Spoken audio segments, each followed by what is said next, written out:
Hello, everybody, and welcome to Wanted for March 1st, 2025. It's Season 2, Episode 9 of the Gadgets and Gear show I call Wanted. It's supposed to have an exclamation point at the end of it, and if you want all of today's show notes, you can just hit exclamation point want over in the chat on Twitch, twitch.tv/ohmtown, at any time. It's running 24 hours, 7 days a week. I am Mayor Watt. I run ohmtown.com, and along with the sentient AI from the future, we're going to talk about 5 articles. Those articles are action cameras, overwater bungalow in Belize, empty your junk drawer, Nerf loadout, and wait for it. Oh, God. It hurts even to say it out loud. A Sniffable new Asus mouse.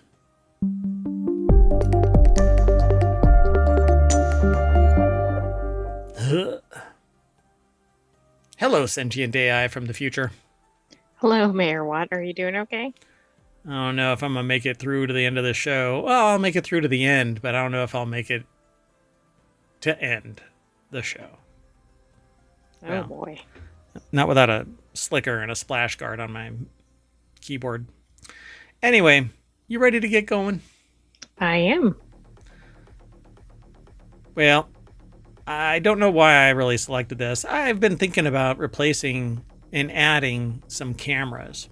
So like a camera that can look straight down onto the desk so that I can, or the studio counter. Right, your workspace. My workspace, so that I can stream like box openings and actual build stuff. I'm in the process of formulating a plan for a custom build show. Wait for it. Anyway, I thought about action cams, which are USB-C usually, 4K. They don't usually have an interface that you have to contend with like you do with DSLRs or SLRs. Mirrorless cameras and stuff like that. They're really expensive, like $5,000 sometimes, $2,500 sometimes. My mayoral duties do not compensate me for that kind of stuff. So, well, and there was a separate article in Wanted that I don't think is in the show today, but it was in the Wanted channel concerning mirrorless cameras. That's part of why the action cameras were submitted and not them. Oh, interesting. So let's talk about these action cameras, because they're small. They're typically small, and you can record for an extended period of time. You can put them on a smaller mount and set them in more strategic spots instead of these big, bulky, heavy cameras. So gearing up to shred the slopes or dive into the seas, these photography tools are made for danger, but they don't need to be. I actually have one that's only like an inch and a quarter by an inch and a quarter by an inch and a quarter. It's a tiny little cube one. Would something like a GoPro count as an action camera? I can almost guarantee you that GoPros are used or are mentioned in this article. So the best action cameras gearing up to shred the slopes or seas. So they talk about the DJI Osmo Action 5 Pro. The best GoPro is the GoPro Hero 13 Black. That actually it's a $400 camera at this point. $350 for the DJI Osmo Action 5. The best vlogging one is the Insta360 Ace Pro 2. That's $400.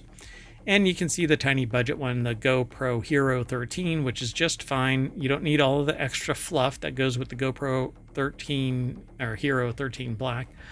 It's only $180 on Amazon. And there's more. There's 4 more that they list here. The most fun is the Insta360 Go 3S. The GoPro Hero 12 is the best only if it's on sale at $337 at Amazon. Then Wait they have... a second. Huh. How can the previous edition be nearly double the price of the 13? There's more stuff with with this offer. I can almost bet, but I don't know. I have to go and look at it. The Insta360 X4 360 camera is the best 360 camera for the action enthusiast. A 360 degree camera. By the way, my claim to fame, although it never hit the market, was I created the first 360 camera. by taking a salad bowl and taking a picture up straight at the bottom of the silver salad bowl and then using math to unwrap it. So you could stand in the center of this and it would be a complete 360. That's kind of what they do nowadays. And then the Olympus Tough TG7 is the best for underwater action. So you can scroll down through all of this. And the more expensive items typically have a waterproof housing around them. It's more ruggedized. There's more involved, like mounts Right, and I and guess stuff like it that. depends on your use case whether you need all those bells and whistles. Yeah, so like that first one I was talking about, the DJI Action 5 Pro is what it's called. Osmo Action 5 Pro.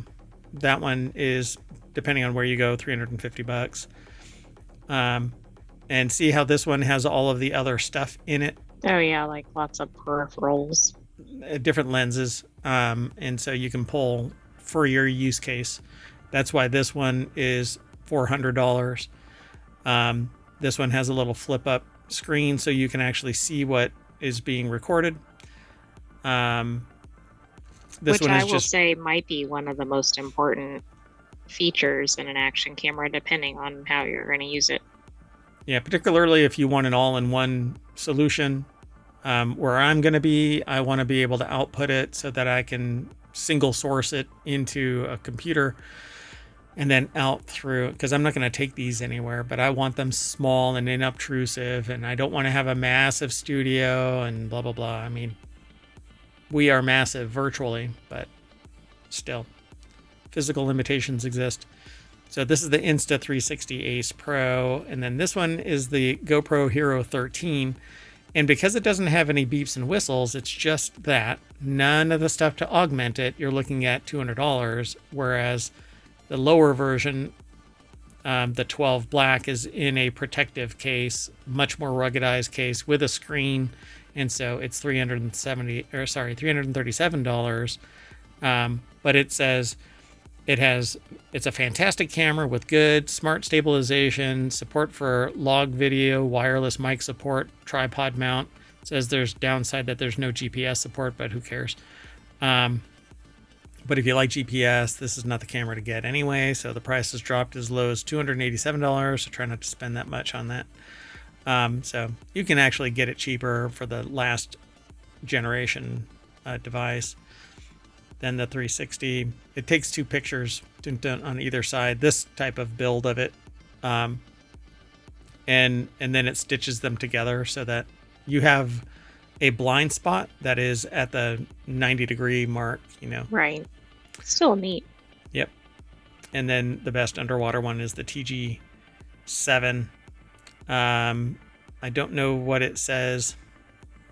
It's funny, they don't have the waterproof level on this. Like, if this thing is supposed to be for underwater, then what is its rating?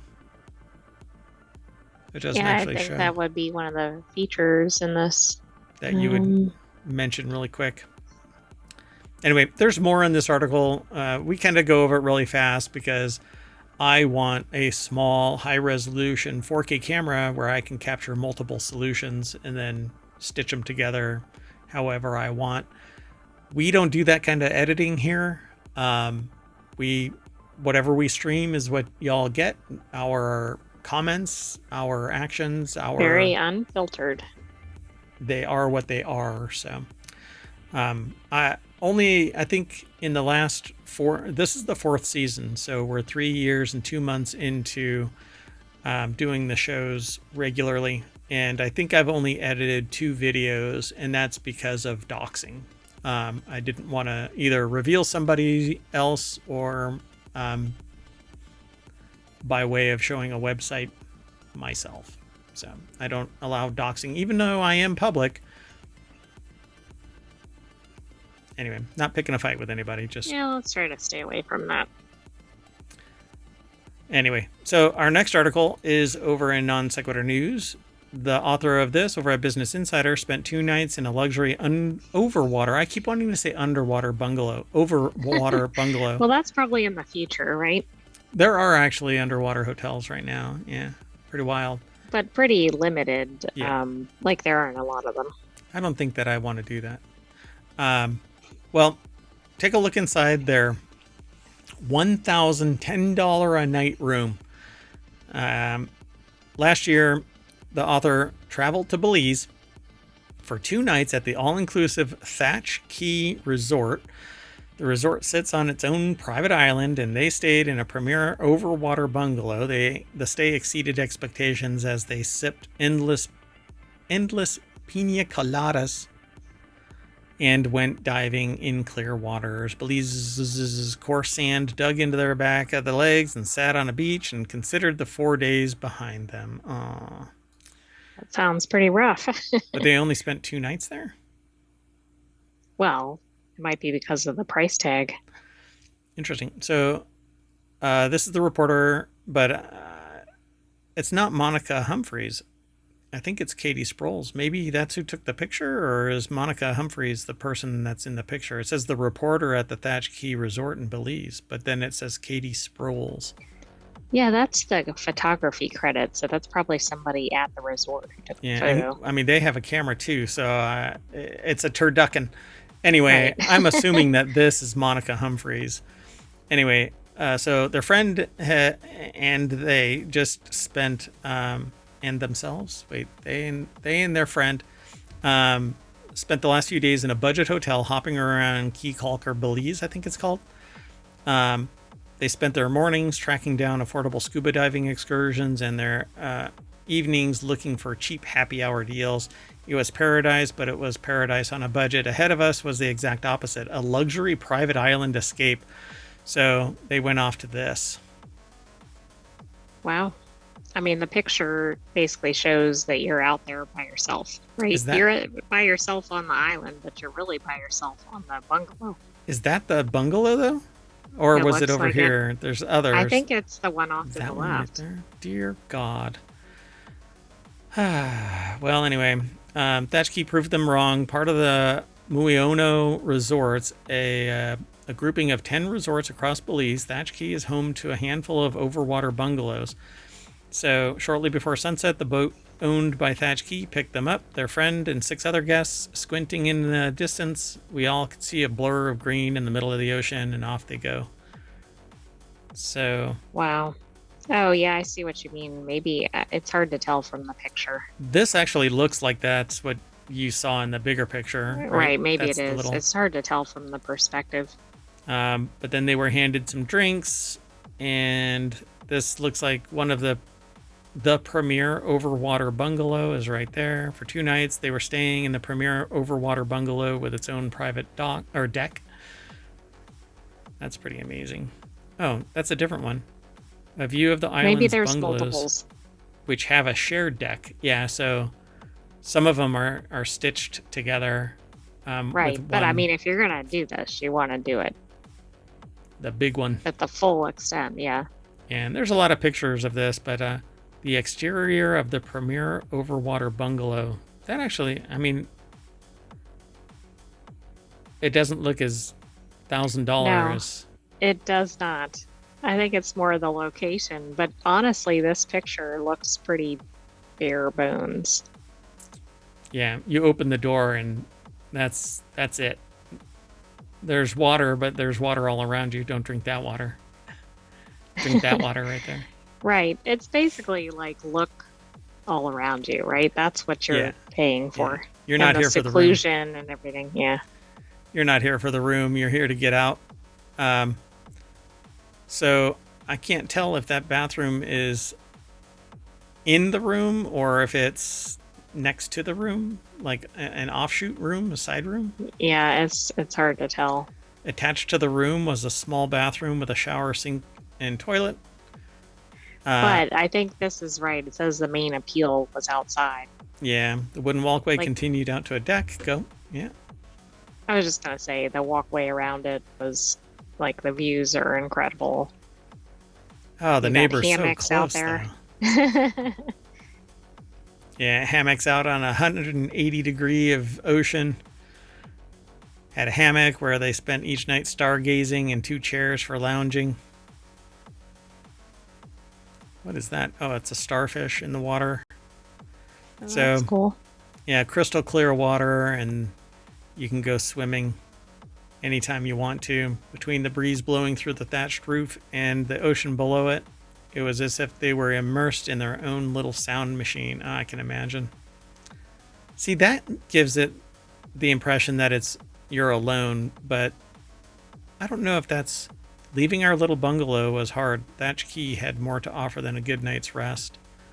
Because that doesn't look like that, right? Like, this doesn't look like the other thing. Oh, well. I mean, that could be a place where you're picking up your kayak or something. It's hard to tell if the one in that last picture was even one of the residential areas. It's funny. Patties everywhere. That's the certification. Yeah. That's basically the association that you get certified by. So pretty cool. Island's main lounge. Guests can access a bar, Wi-Fi, a small shop stocked with sunscreen, snacks, and shirts. Yeah, I could see just hanging out there. That's a trip. What is that? What are those? Yeah, I don't know. It looks like it's cracked glass, but it does. It's right there but too. Then I can't tell. Is it like a little area where they have, I don't know, like fish or seafood or something? Yeah, exactly. It's hard to tell what it is. I don't know. Spent their afternoon snorkeling, looking for starfish and stingrays. There's swings out in the water. There's a trampoline in the water. Yeah. Okay. Looks pretty rough. Oh, wow. Look at that. For each meal, guests dine at a communal table. 30 placemats line the table. Everyone eats together each night at 7 p.m. On the site, the on-site chef cooked their dinners, which featured steak, lobster, snapper, and chicken. Guess vegetarians are screwed. That's right. Maybe there's plenty of plants to scavenge.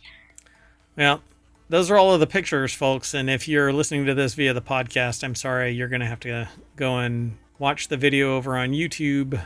Or even better, go stay at the bungalow. Yeah, and bring me, and I will bring the sentient AI from the future, and you'll be able to meet them, although it's a visualizer, so it's kind of weird. But anyway, let's move on. Next article is over in Wanted. You can finally empty your junk drawer as one device made countless cords obsolete. Ever since its introduction back in 2014, they've been remained bullish on the USB-C power future. They love the idea of a single cable to rule them all, a connector that can provide plenty of data bandwidth for audio and video purposes while simultaneously powering any and all electronic devices and gadgets if they have the ability to use USB-C.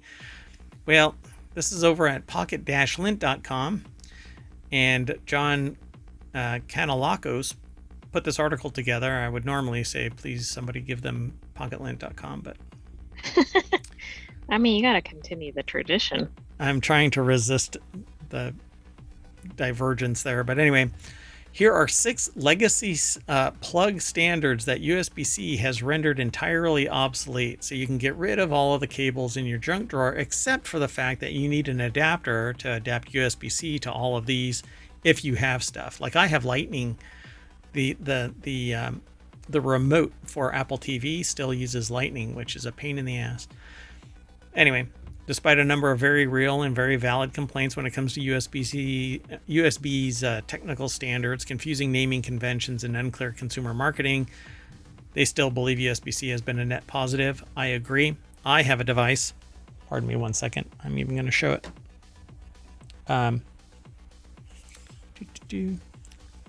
That uses USB-C right there. Never mind what it is. Shh. Maybe that'll be featured on a future episode of Non Sequitur News or maybe something else. Maybe. We'll see. Anywho, you could get rid of USB type A, but not B. Never mind. So USB-A converts into USB-B, which is a square plug, and printers have that, even though it could have been USB-C by now. Some still have USB-B. I mean, come on, everybody, get on board the USB-C train. Oh, look, then they say USB-B went away. That's because it's the server side. So it only receives really information. I don't know why they did this, but anyway, it's host computers. And then USB micro B and the 3.5 millimeter headphone jack, which everybody goes nuts. Yeah, that's a pretty touchy subject, I think. Yeah, and the barrel type plug, because those suck anyway. The differing powers have different sized plugs for whatever reason. Lightning. I would love to say that this is gone, but if you have an Apple remote, then you're still up a creek and you need that stupid cable. And I think I threw out like 500 of these. And now I'm going, oh my God, I need to your remote's gonna charge. die. I have to get an adapter.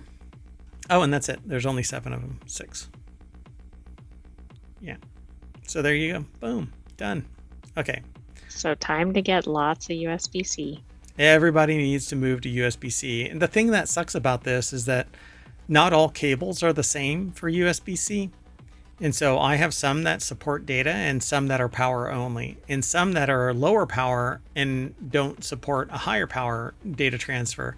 So I have a device sitting on my desk right now that if I use too low of a power USB-C cable, it disconnects. It's wobbly. Yeah, that's not handy. Yeah. So I had to go and hunt down a 65 watt USB-C cable. All right. I think it's all just let's keep everybody out of date on everything. I don't know why it has to be so difficult. Everything new is obsolete in 6 months. Moving on. The next article is over in Technology Today. Nerf Loadout lets you customize your blaster like a video game. I had to choose this from the list. The video game inspired blaster line includes interchangeable parts, letting you build a Nerf blaster exactly as you want. The article is over at cnet.com. Oh, I must have scrolled through this. Mike Sorrentino over at cnet.com put the article together, the video game inspired blaster. So there you go. Nerf blasters. And it lets you change it up how you want it. So you can do the Nerf Loadout Galactic Commander. $50 Galactic Commander is the lead of the line, showcasing 3 firing modules, semi-automatic, 3 dart burst, and automatic, along with attachments like a scope, clip storage stock, and barrel attachment. Or you can go the Nerf Loadout Frost Fusion. The $20 Frost Fusion has a 6-dart rotating cylinder, scope, stock, barrel, dart storage attachment. Nerf suggests that this set and the Flare Fusion can be mixed up to create an ice and magma look. Ooh. I mean, these look fun. Then there's the $20 Flare Fusion, has its own fiery aesthetic and comes with a scope stock and dart storage barrel attachment, which is similar to that there.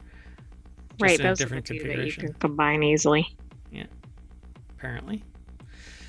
Then there's the Nerf Loadout Arctic Zero Striker. It's a $30 gun that has a 6-dart internal clip with a scope stock barrel and bipod attachment. It's a big old chunky bipod there. Yeah. Then there's I think it's better to have these with chunky components because then they're going to be less threatening. Yeah, well, also less easily damaged, right? Oh, that too. Yeah. So the $30 Cyberlight Ghost includes built-in LED lights that make the barrel and cylinder glow while in use. The blaster features a scope, stock, barrel, and dart storage attachments. $30. The glow feature is pretty neat. That would be fun. Ooh, yes, because that's what you want in a dark firefight. You want your gun to glow. If you're having fun and playing with Nerf guns, maybe you do. Is this a game to you? This is no game. Anyway, Nerf Loadout Shadow Speed Recon. This is a kind of a bullpup design kind of a thing. 14 dart storage attachment, and blaster has a 6 dart revolving cylinder. I think they all have a revolving cylinder, don't they? No, this one does not. This one does. No, they don't. This one does. This one does not. And that's just the mock-up of all of them. So $15. This one's only $15. 14 dart storage attachment, and the blaster has a 6 dart revolving cylinder. Are they powered, or do you have to pull? I think they're all manual. Ugh. Still want them. It'll be fun, but it's slow. I want fully automatic. This one up here is automatic. I mean, it has to have. Hold on. Yeah, they don't say anything about it. Interchangeable parts, barrel attachment, blah blah blah. But one of them has semi-automatic, 3 dart burst, and automatic, which means there's no way that it could be manual. Well, right, but also it has a limited number of Nerf bullets, so I don't know how. Hey man, it's automatic until you are empty. The whole 9 yards. Moving on. Last article for today's Wanted is over in Wanted. And this one might gross you out. Asus's new mouse isn't just clickable, it's sniffable. I'm not sure about that.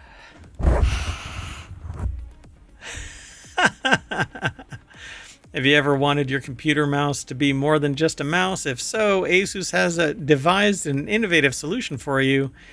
It smells good too.